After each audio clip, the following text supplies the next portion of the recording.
This is Warroad History Interview number 2. Today is Thursday, February 6th, 2025. I'm Ron Tweet with Brady Swanson at the Warroad Heritage Center, and today we have the pleasure of visiting with Rube Bjorkman, a resident of Warroad for the past 40 plus years. Rube was a gifted athlete, college coach, and was lucky enough to participate in 2 Olympic Games. We look forward to his life stories on this cold and blustery Warroad winter day. Thank you. So, Rube, let's begin by having you introduce your family, your wife and kids, who they are. Okay, good thing, because I don't want to miss her. My wife is Marilyn. I have 3 children. John, went to high school. They all went to school here in Warroad, starting in junior high or grade school, some of them. John was just retired, an attorney out of St. Paul. Kirsten is my oldest daughter. She lives in Grand Forks, is a respiratory therapist at L2 Hospital. And the youngest musician in the family, Leishan, lives in St. Paul. She's no longer in the music business. She's now in her passion, which is, she was a physical fitness fiend, and now she's a manager for Lifetime Fitness or some big company down there in the Twin Cities, and lives in one of the suburbs. Okay, great. I remember Leishan, she had quite a music career here, even, in high school, was very gifted, and I know beyond that, so. Yeah, she went to Indiana University on a music scholarship. Actually, she's a couple semesters or a semester or so away from having a doctorate, but she isn't in the business anymore. So. Done with that. Just didn't work out the way she'd like. I wish she'd gone and became a lawyer. All right, let's move on to, let's talk about you, your family, and your hometown. Talk a little bit about your hometown, where you grew up, and oh, God, do I dare say it? Of course you do. I grew up in Roseau.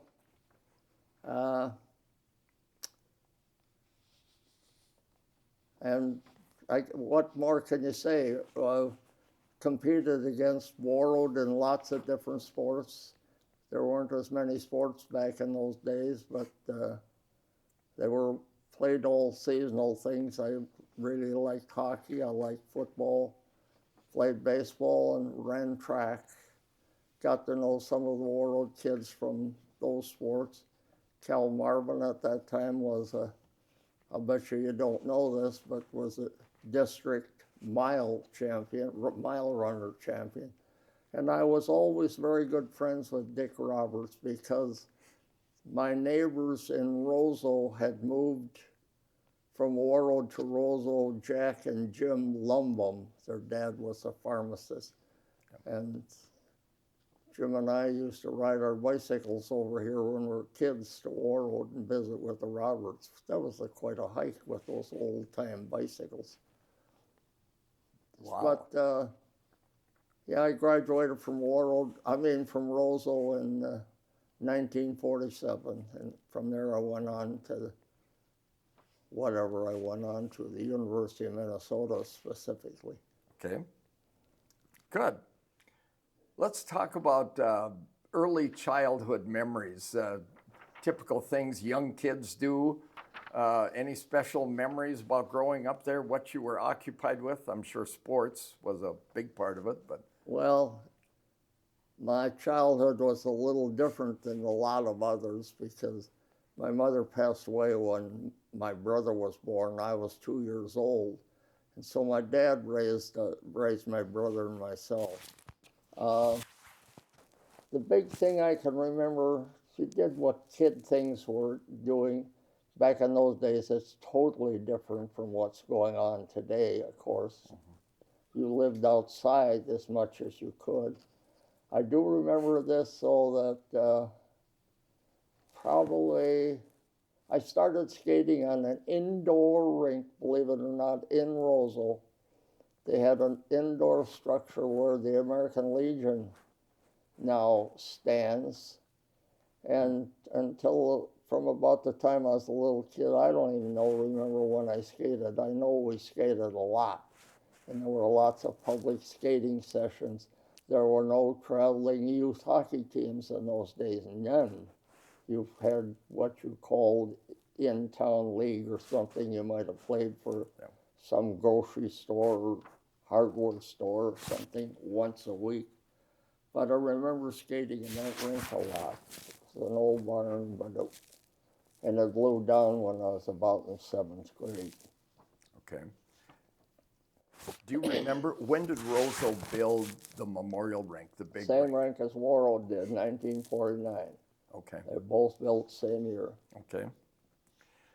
Moving into high school, any activities other than sports, band, choir, plays? Did you take part in any of that, or?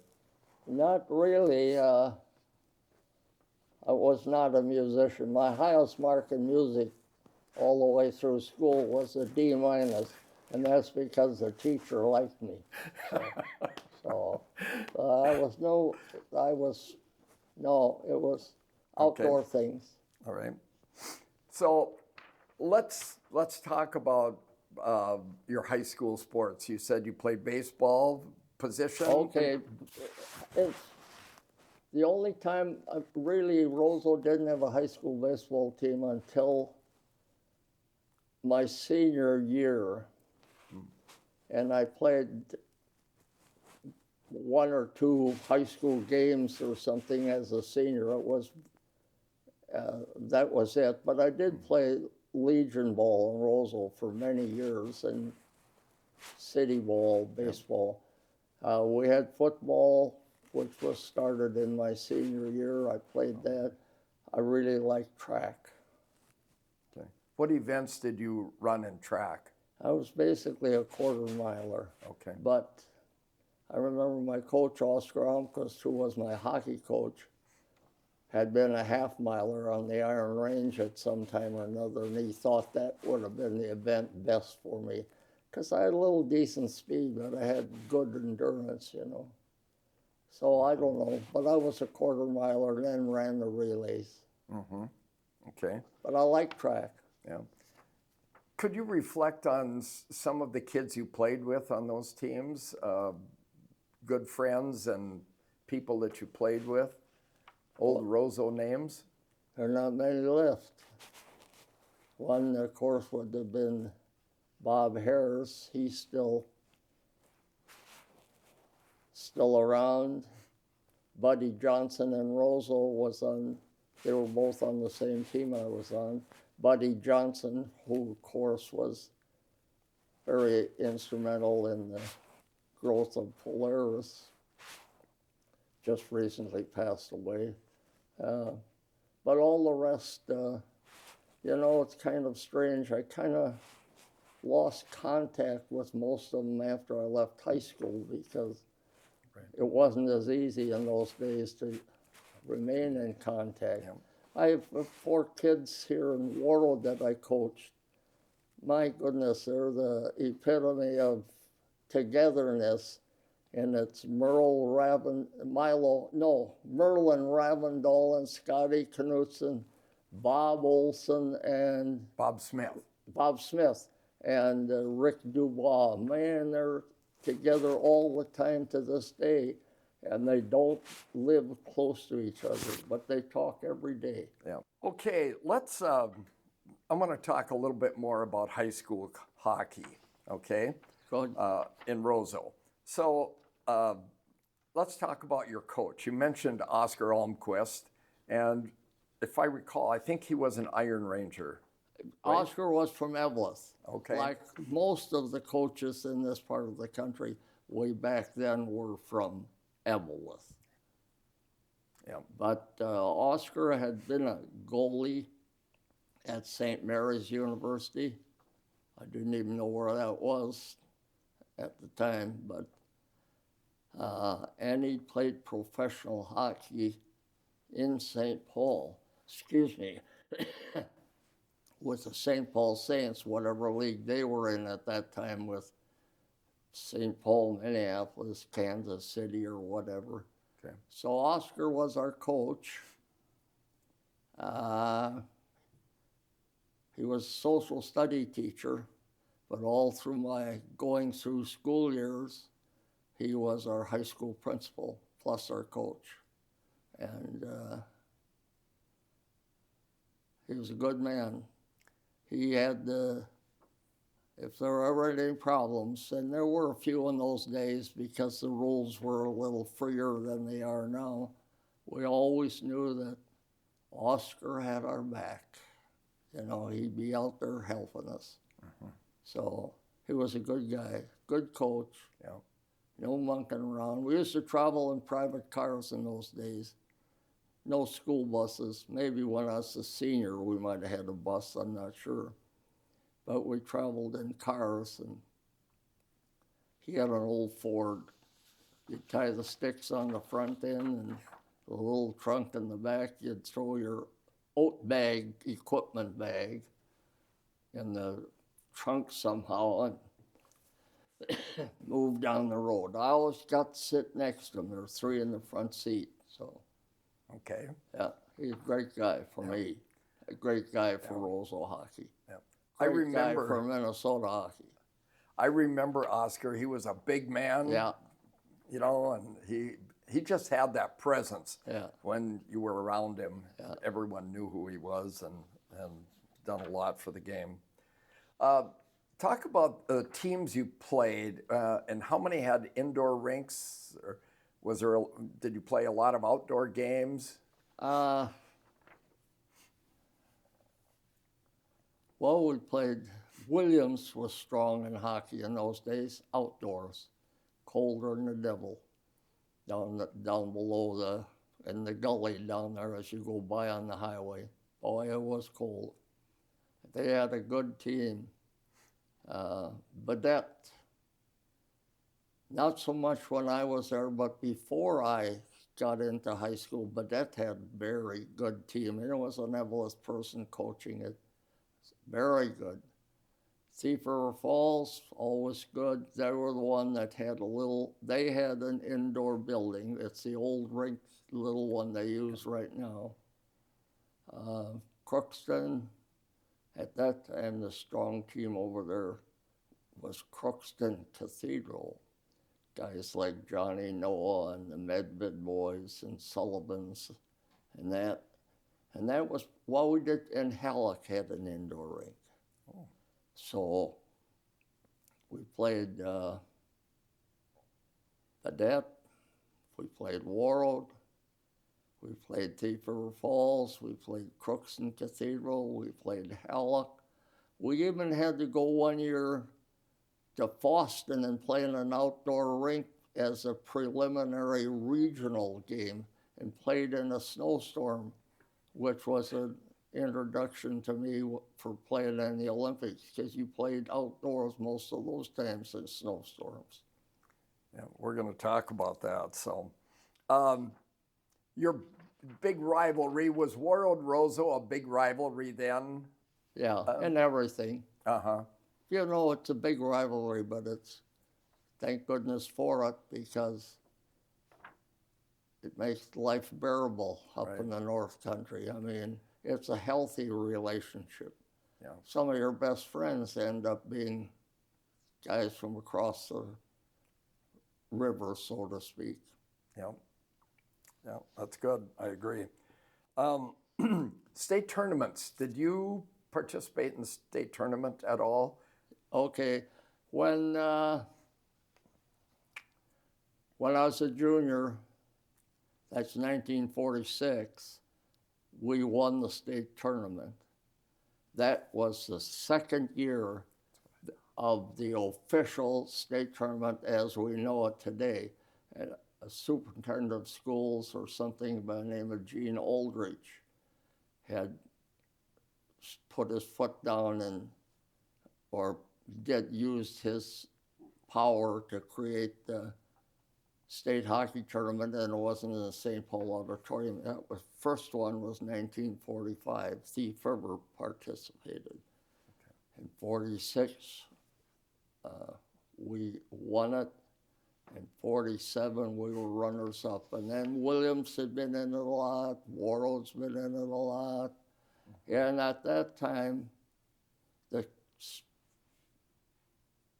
communities up north had a big advantage over those from down south. There weren't too many Twin City area schools at that time playing hockey. But we had an advantage because we had the good old-fashioned natural ice, okay? And they couldn't have that down there because of their temperature. Didn't have as much anyway.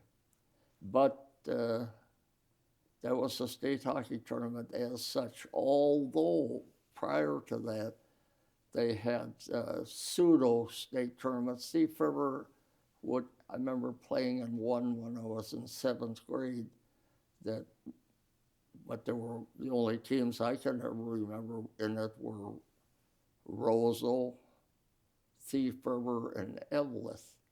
Thief River used to sponsor an old World War I organization, the 40 and 8ers, used to always have a tournament in Thief River during the winter that almost came close to. The thing I really remember about those 40 and 8 tournaments was you got free Kiel pop and wieners and beans. So, yeah, that was always got a good feed. Yeah. Say, let's go back for a second to when you're talking about the teams you were playing and earning a right to the state tournament. Was the Region 3 deal, was that around when you played? I don't even know. We were Region 8 anyway. Well, remember the runners-up from Region 7 would play the runner-up from Region 8? Yes. So the North had I don't know when that came into being, but I know that was the situation when I was coaching high school hockey in the late 50s over in Greenway. Okay. Yeah, it was, there was that second chance at the time. Right. Say, let's talk about the Masked Marvel. You know, and how that came about, and I don't know what happened, but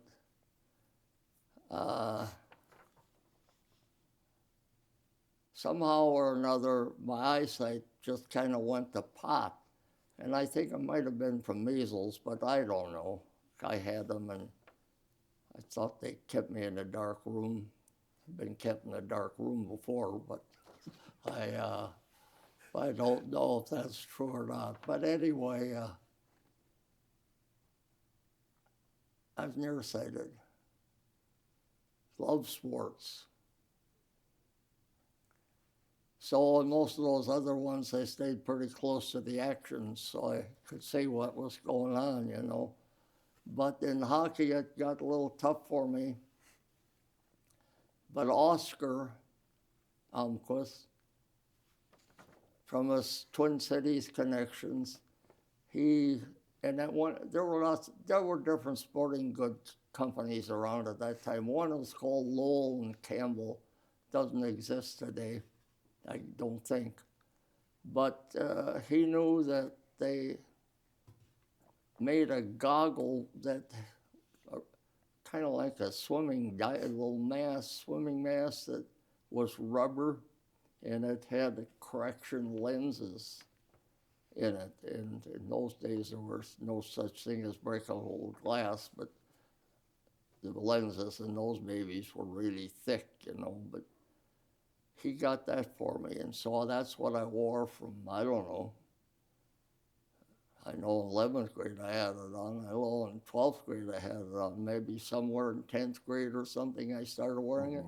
And Oscar, in his great big overcoat, always used to carry a dish towel in his overcoat pocket So when I came off the ice, he'd give me the dish towel and I could wipe the fog or the moisture off it. Yeah. But I never did have much problem with it fogging up. It was just, again, the peripheral vision wasn't good. But that got me my nickname because, excuse me, a writer, Don Riley on the St. Paul Pioneer Press, after my junior year, dubbed me the Mass Marble. Well, years later, I had cataract surgery. And man, I don't know what they did, but my vision was almost perfect. I'm kind of lucky I didn't get that. They didn't have that kind of surgery available way back when, because if my vision had been any good, I'd been never known as a Mass Marble. So That's a good way of thinking. so, Yeah, that's good. Yeah. Let's